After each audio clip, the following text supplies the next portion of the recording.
Hello everyone, আমি প্রীতি গল্প আড্ডা চ্যানেলে আসার জন্য সবাইকে ধন্যবাদ। তো চলো আজকের ভিডিওটা শুরু করা যাক। স্ক্রিনে যে বাচ্চা মেয়েটার ফটো দেখতে পাচ্ছ তাকে কি তোমরা সবাই চেনো? হ্যাঁ, এটাই আমাদের ওয়ান্ডার মুন্না। ওয়ান্ডার মুন্নার আসল নাম ইন্দ্রাণী বিশ্বাস, বাবার নাম প্রকাশ বিশ্বাস ও মায়ের নাম টুম্পা বিশ্বাস। ওয়ান্ডার মুন্নার হোস্টেল লাইফটা কিন্তু খুবই ভয়ঙ্কর ছিল, যেটা তোমরা এই ভিডিওর লাস্টে জানতে পারবে। 1999 সালে 17 এপ্রিল কলকাতার বারাসাতে ইন্দ্রাণী জন্মগ্রহণ করে। বর্তমানে ইন্দ্রাণীর বয়স 25 বছর, কিন্তু এখন বর্তমানে ইন্দ্রাণী সল্ট লেকে সেক্টর 5-এ সপরিবারে থাকে। কলকাতাতে গ্র্যাজুয়েশন কমপ্লিট করে। গ্র্যাজুয়েশন কমপ্লিট করার পর দিল্লিতে চলে যায় জবের জন্য। দিল্লিতে যাওয়ার পর তার আর্থিক অবস্থা খারাপ হয়ে পড়ে। তার বেতন ছিল খুবই অল্প, সেই 15,000 টাকার কাছাকাছি। তারপর ইন্দ্রাণী বাড়িতে চলে আসে, অর্থাৎ কলকাতায় ফিরে আসে। তারপরেই শুরু করে তার ইউটিউবের জার্নিটা। কিন্তু যেই বছরে সে ইউটিউবটা শুরু করে সেই বছরেই তার বাবা মারা যান। ফলে বাড়ির আর্থিক অবস্থা প্রচুর খারাপ হয়ে পড়ে। তখন ইন্দ্রাণী কাজের পাশাপাশি ইউটিউবটাকেও চালিয়ে যায় এবং দুর্গাপূজার আগেই একটি ভিডিও ছেড়ে সে ভাইরালও হয়ে যায়। কারণ তখন বাংলা ভাষায় কেউ কমেডি ভিডিও ছাড়তো না। বলতে পারেন বাংলা ইউটিউবারদের মধ্যে ইন্দ্রাণীও কিন্তু আছে। যাই হোক, এখন আপনাদের বলি যে ইন্দ্রাণীর জীবনে ঘটে যাওয়া সেই ভয়ঙ্কর সময়গুলোর কথা। ইন্দ্রাণী যখন ছোট তখন তার বাবার আর্থিক অবস্থা খারাপ ছিল, তাই ইন্দ্রাণীকে 3 বছর স্কুল বাদ দিয়ে বাড়িতে বসে থাকতে হয়।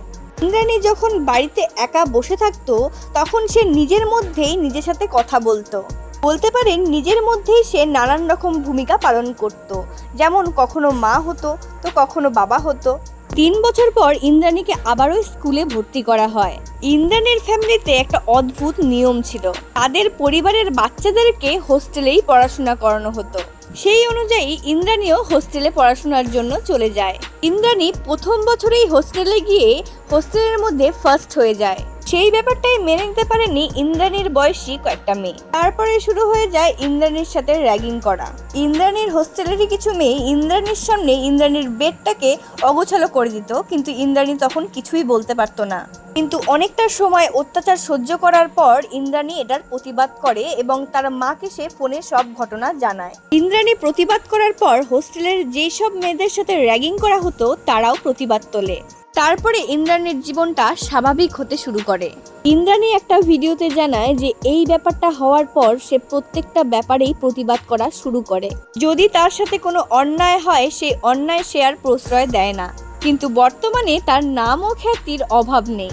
আমার ফেভারিট ইউটিউবারদের মধ্যে ওয়ান্ডার মুন্নাও একজন, কারণ আমি মানুষটা একটু হাসাতেও ভালোবাসি এবং হাসতেও ভালোবাসি। আপনাদের ওয়ান্ডার মুন্নার ভিডিও কেমন লাগে অবশ্যই কমেন্টে জানাবেন। কিন্তু বর্তমানে তার 4 মিলিয়নের কাছাকাছি সাবস্ক্রাইবার আছে। মাসের লক্ষ লক্ষ টাকা ইনকাম করে আমার ফেভারিট মুন্না। তোমাদের যদি আমার ভিডিওটা ভালো লাগে তো সাবস্ক্রাইব করে দিও, কারণ তোমাদের রেসপন্সে আমার নেক্সট ভিডিও বানাতে সাহায্য করবে। ভালো থাকো, সুস্থ থাকো এবং সবাইকে ভালো রাখো। আবার দেখাবে অন্য কোনো ভিডিওতে।